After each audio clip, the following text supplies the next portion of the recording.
মামি আমার হাত ধরে জিজ্ঞাসা করলেন, তুমি আমাকে কেমন দেখো? আমি তাকে সুন্দরী বললাম, আর তার হাসিতে আনন্দ ফুটে উঠল। তবে কিছুক্ষণ পর মামি কিছুটা অস্বস্তিতে পড়লেন, আর আমি তাকে তার রুমে বিশ্রাম নিতে বললাম। তিনি বললেন, আমি একা ঘুমাতে অভ্যস্ত নই, এবং তাই আমার রুমেই ঘুমিয়ে পড়লেন। সেই রাতে আমি ভালোভাবে ঘুমাতে পারছিলাম না, কারণ মামি ঘুমের মধ্যে বারবার বিটবিট করছিলেন এবং একসময় আমার হাত ধরে ফেললেন। তারপর মামি ছিলেন অনেক সুন্দর, বয়স হবে ২৬। তিনি সবসময় সাজগোজ করতে ভালোবাসতেন।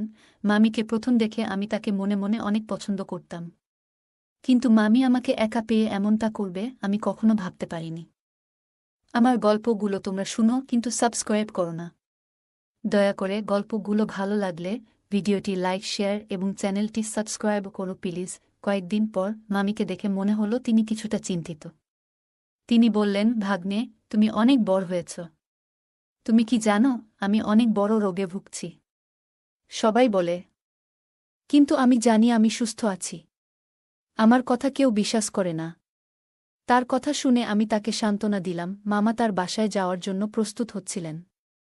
আমি ভেবেছিলাম মামা আর মামি অন্তত ১-২ দিন আমাদের বাড়িতে থাকবেন। কিন্তু মামা চলে যাওয়ার জন্য তৈরি হচ্ছিলেন। আমরা সবাই মামাকে বিদায় জানাতে গাড়ি পর্যন্ত গেলাম। পরে রাতে বাড়ি ফিরে দেখি মা আর মামি গল্প করছেন। আমি মাকে ডেকে জিজ্ঞাসা করলাম, মামি কেন তার বাড়িতে গেলেন না? মা বললেন, রাহুল, মামির কিছু কাজ ছিল, তাই মামি ১৩ দিন আমাদের বাড়িতে থাকবেন। সে এখানে থেকে কিছু চিকিৎসা নিবে। এটা তোমার জন্য ভালো হবে, কারণ তুমি যেভাবে বন্ধুদের সাথে ব্যস্ত, তাতে তোমার খাওয়া দাওয়ার সমস্যা হতে পারত। এখন মামি সব ব্যবস্থা করবে এবং বাড়ির কাজে সাহায্য করবে। তখন মনে পড়ল, মা মন্দিরে যাওয়ার পরিকল্পনা করেছিলেন, কিন্তু এখন মামি এসে যাওয়ায় মা কয়েকদিনের জন্য বাড়িতেই থাকবেন না। মা তীর্থযাত্রায় যাবে। আমি মাকে আগেই বলেছিলাম, তুমি চিন্তা করো না, দর্শনে যাও। আমি গৃহস্থালির কাজগুলো দেখব। পরদিনই মা তার বন্ধুদের সঙ্গে ১০ দিনের জন্য দর্শনে চলে গেলেন। যাওয়ার আগে মা আমাকে বারবার ফোন করছিলেন যাতে আমি ঠিকমতো খাওয়া দাওয়া করি। একদিন যখন রান্নাঘরে গেলাম, মামি সেখানে ছিলেন এবং বললেন, তুমি যে খাবার চাও তা নিজে তৈরি করে নাও। সাধারণত আমি প্রতিদিন সন্ধ্যায় ২টো ডিম সেদ্ধ করে খেতাম। কিন্তু আজ মামি আমার জন্য খাবার তৈরি করে রেখেছিলেন। তিনি বললেন, আমি বিকেলে তোমার ঘর পরিষ্কার করতে গিয়েছিলাম, তখন তোমার খাবারের তালিকা দেখলাম। আমি খুশি হয়ে বললাম, ওয়াও মামি, তুমি তো খুব স্মার্ট। এরপর আমি মামিকে আলিঙ্গন করলাম, যদিও সেটা খুব সাধারণ একটা মুহূর্ত ছিল। মামি প্রতিদিন আমার খাবারের তালিকা দেখে সময়মতো খাবার তৈরি করতেন। ২ দিন পর মাকে ফোন করে বললাম, মা, আমাকে এতবার ফোন করো না। আমি ভালো আছি। মামি আমার জন্য সব ঠিকঠাকভাবে খেয়াল রাখছে। তুমি তোমার যাত্রা উপভোগ করো। সেই রাতেই মামি আমার সাথে কথা বলতে শুরু করলেন। আলাপের মাঝে আমি জানতে চাইলাম তার কি চিকিৎসা চলছে। মামি হাসি দিয়ে বললেন, আমি পরিবারে নতুন অতিথি আনতে চাইছি, এজন্য কিছু প্রস্তুতি নিচ্ছি। আমি মামিকে আর কোনো প্রশ্ন করলাম না। হঠাৎ একদিন মামি একটু ভয় পেয়ে গিয়েছিলেন, কারণ বাইরে ঝড় হচ্ছিল আর বিকট শব্দ হচ্ছিল। আচমকা বিদ্যুতের শব্দে তিনি ভয় পেয়ে আমাকে জড়িয়ে ধরলেন। আমি একটু অবাক হয়েছিলাম, কারণ তিনি সাধারণত এমনভাবে প্রতিক্রিয়া দেখাতেন না। আমি তাকে শান্ত করে বললাম, মামি, ভয়ের কিছু নেই, আমি আছি। যদিও পরিস্থিতি একটু অস্বস্তিকর ছিল, কারণ তিনি আমার মামি, আমি পরিস্থিতি স্বাভাবিক করার চেষ্টা করলাম। তিনি কিছুক্ষণ পরে শান্ত হয়ে গেলেন। আমি তাকে বললাম, আপনি বডি বিল্ডার ভাগ্নেকে নিয়ে চিন্তা করবেন না, আমি এখানে আছি। আমরা দুজনেই হাসলাম এবং আমি তাকে তার রুমে বিশ্রাম নিতে বললাম। সকালে তিনি আমাকে বললেন, তুমি চাইলে আমার রুমে ঘুমাতে পারো, যাতে একা একা ভয় না পাও। কিন্তু আমি তাকে আশ্বস্ত করলাম যে আমি ঠিক আছি। বিকেলে যখন তিনি তার চিকিৎসার জন্য বেরোলেন, তখন আমি ঘর পরিষ্কার করতে ব্যস্ত ছিলাম। একদিন রাতে ঘুমানোর আগে যখন আমি আমার রুমের আলো নিভিয়ে দিচ্ছিলাম, তিনি দরজায় নক করলেন। দরজা খোলার পর তিনি আমাকে জিজ্ঞাসা করলেন, সব ঠিক আছে তো? ভয় পাওয়ার কিছু নেই, আমি আছি। এটা ছিল মামির যত্নের প্রকাশ, এবং আমি মৃদু হেসে তাকে আশ্বস্ত করলাম যে সব ঠিক আছে। মামি কিছুটা চিন্তিত ছিলেন। তিনি বললেন, রাহুল, আজ আমি আমার বোনের রুমে একা ঘুমাতে পারব না। আমার মাথায় অদ্ভুত চিন্তা আসছে। তুমি কি আমার রুমে ঘুমাবে? না হলে আমাকে তোমার রুমে ঘুমাতে দাও। আমি তাকে শান্ত করে জিজ্ঞেস করলাম, কিসের ভয় হচ্ছে? তিনি বললেন, যে ডাক্তারের কাছে আমি যাচ্ছি তার চিকিৎসা নিয়ে কিছু অস্বস্তি লাগছে, জানি না সে কি করবে, কারণ সে পুরুষ ডাক্তার ছিল। আমি তাকে বোঝানোর চেষ্টা করলাম যে সবকিছু ঠিক আছে, কিন্তু মামি তখনও কিছুটা বিচলিত ছিলেন। তিনি আমাকে শক্ত করে ধরেছিলেন, যেটা আমাকে কিছুটা অস্বস্তিতে ফেলেছিল। আমি তার চিন্তা দূর করতে চেষ্টা করলাম এবং তাকে বললাম, সব ঠিক আছে, তোমাকে ভয় পেতে হবে না।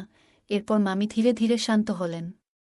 কয়েকদিন পরে আমরা হাসপাতালে গিয়েছিলাম, যেখানে তার চিকিৎসা হচ্ছিল। ডাক্তার খুব দয়ালু এবং অভিজ্ঞ ছিলেন, যা আমাকে আশ্বস্ত করেছিল। মামি ডাক্তার দেখানোর পর কিছুটা ক্লান্ত লাগছিল। আমি তাকে বললাম, চিকিৎসার কথা ছেড়ে দাও, আজ তোমাকে সিনেমা দেখতে নিয়ে যাব। গ্রামে সিনেমা বা মল ছিল না, এবং মামা তাকে খুব একটা বাইরে নিয়ে যেতেন না, তাই আমি ভাবলাম একটু পরিবর্তন হলে তার মন ভালো হবে। আমি মামিকে বললাম যে তাকে ঘুরতে নিয়ে যাচ্ছি, এবং তার মুখে আনন্দের হাসি ফুটে উঠল। তিনি আমার হাত ধরে কিছুক্ষণের মধ্যেই গাড়িতে ঘুমিয়ে পড়লেন, মাথাটা আমার কাঁধে রেখেছিলেন। মলে আমরা ঘুরে বেড়ালাম, সিনেমা দেখলাম এবং মামি বললেন, আজকের দিনটা আমি ভুলব না। মনে হচ্ছিল যেন আমরা খুব ভালো সময় কাটাচ্ছি, আমি যেন আমার প্রিয় মামির সঙ্গেই আছি। মামির কথাবার্তায় ভালোবাসা আর যত্নের অভিব্যক্তি ছিল, তাই আমি তাকে ধীরে ধীরে কথা বলতে দিলাম।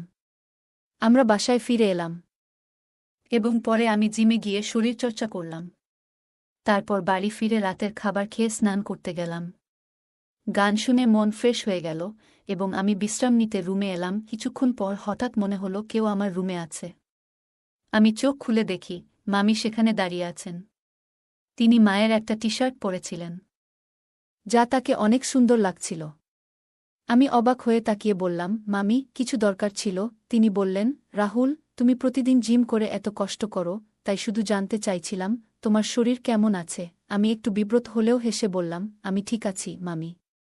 তিনি দুঃখিত হয়ে বললেন, ভুল হয়ে গেলে সরি। তারপর তিনি রুম থেকে বেরিয়ে গেলেন। আমি বুঝতে পারলাম তিনি কেবলমাত্র আমার যত্ন নিচ্ছিলেন, আর তাই পরিস্থিতি সহজভাবে নিলাম। এরপর থেকে মামি আমার শারীরিক যত্নের প্রশংসা করতে থাকলেন। তিনি বললেন, তুমি তোমার শরীরের ভালো যত্ন নিয়েছ। তার কথায় আমি কিছুটা লজ্জা পেয়েছিলাম, তবে বুঝতে পারলাম তিনি স্রেফ আমার ভালো থাকার কথা বলছেন। তিনি মায়ের টি-শার্ট পরেছিলেন, যা তাকে অনেক সুন্দর করেছিল। তিনি আমার সামনে এসে বসলেন। আমি মজা করে জিজ্ঞেস করলাম, তুমি কোথায় যাচ্ছ, মামি? তিনি হাসতে হাসতে বললেন, তুমি আমাকে সব শিখিয়ে দিতে হবে। আমি তার কথায় অবাক হয়ে গেলাম। তিনি বললেন, আমি শুনেছি শহরের মহিলারা ঘুমানোর আগে মেকআপ করে। আমি কিছুদিন পর শ্বশুরবাড়ি যাব, তাই একটু চেষ্টা করছি। শ্বশুর বাড়ি গেলে তো এমন সাজগোজ করতে পারব না, আর এমন পোশাকও পরতে পারব না। এরপর মামি আমার হাত ধরে জিজ্ঞাসা করলেন, তুমি আমাকে কেমন দেখো? আমি তাকে সুন্দরী বললাম, আর তার হাসিতে আনন্দ ফুটে উঠল। তবে কিছুক্ষণ পর মামি কিছুটা অস্বস্তিতে পড়লেন, আর আমি তাকে তার রুমে বিশ্রাম নিতে বললাম। তিনি বললেন, আমি একা ঘুমাতে অভ্যস্ত নই, এবং তাই আমার রুমেই ঘুমিয়ে পড়লেন। সেই রাতে আমি ভালোভাবে ঘুমাতে পারছিলাম না, কারণ মামি ঘুমের মধ্যে বারবার বিটবিট করছিলেন এবং একসময় আমার হাত ধরে ফেললেন। আমি তাকে আস্তে করে ছেড়ে দিয়ে ঘুম পাড়িয়ে দিলাম। আর পরের দিন সকালে সবকিছু স্বাভাবিক ছিল। রাতে মামি আমার হাত ধরে টেনে নিতে লাগলেন, তখন আমি কিছুটা বিরক্ত হয়ে গেলাম, কারণ ঘুমাতে পারছিলাম না। আমি শান্তভাবে তার হাত সরিয়ে দিয়ে উঠে বিছানাটা মেঝেতে রেখে শুয়ে পড়লাম। তবে সারা রাত ঘুম আসেনি। মনে হচ্ছিল যেন মামিকে তার বাসায় ফিরে যাওয়া উচিত। পরদিন দুপুরে ঘুম থেকে উঠলাম, তখন বাবাকে বাইরে দেখলাম। বাবা আমাকে বললেন, রাহুল, কেবলি উঠলি? আমি কোনো অভিযোগ না করে বললাম, হ্যাঁ, রাতের সিনেমা দেখে দেরি করে ঘুমিয়েছি। তিনি বুঝতে পারলেন এবং নিজের রুমে বিশ্রাম নিতে গেলেন। বাবা বাসায় ছিলেন বলে আমি মাথা নিচু করে দ্রুত খাবার খেয়ে নিলাম।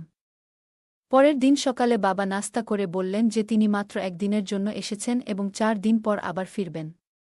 এটা শুনে মামির মুখে কিছুটা অস্বস্তি দেখা দিল। মনে হচ্ছিল মামি এতে অনেক খুশি হয়েছিল।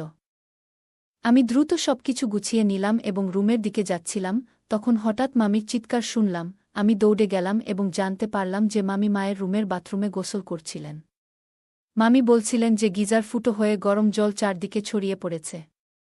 আমি তাড়াতাড়ি তাকে সাহায্য করার জন্য বাথরুমে গেলাম। ভেতরে গিয়ে দেখি বাথরুমে কোনো বিপদ নেই এবং গরম জলের সমস্যা মিটে গেছে। সবকিছু ঠিক ছিল, তাই মামিকে আশ্বস্ত করলাম।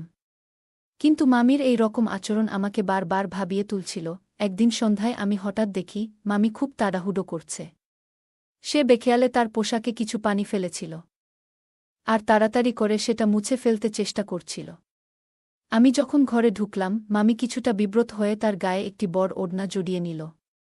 আমাকে দেখে চমকে উঠে বলল, ও মা, তুই আমাকে ভয় পাইয়ে দিলি।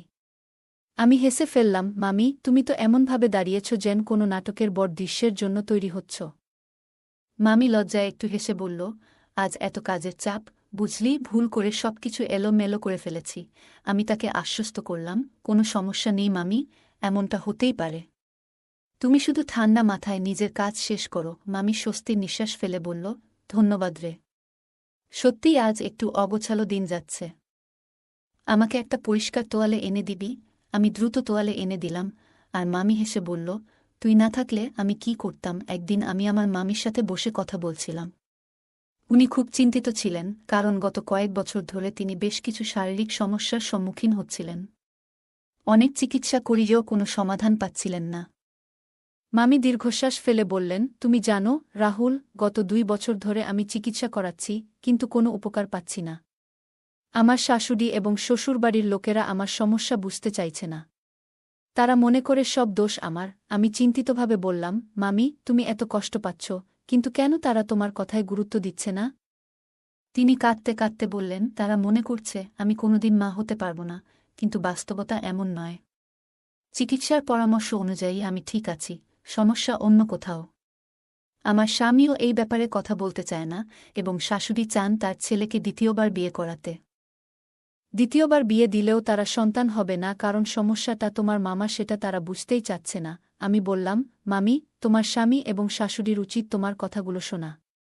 তুমি তো এমন কোনো দোষ করনি যে তোমাকে এভাবে দোষারোপ করা হবে। তোমার যা চিকিৎসা প্রয়োজন সেটা করতে হবে, এবং সঠিকভাবে বুঝতে হবে সমস্যাটা কোথায়। মামি বললেন, আমি চাইছি না আর কারো সঙ্গে ঝগড়া হোক। আমি শুধু শান্তি চাই।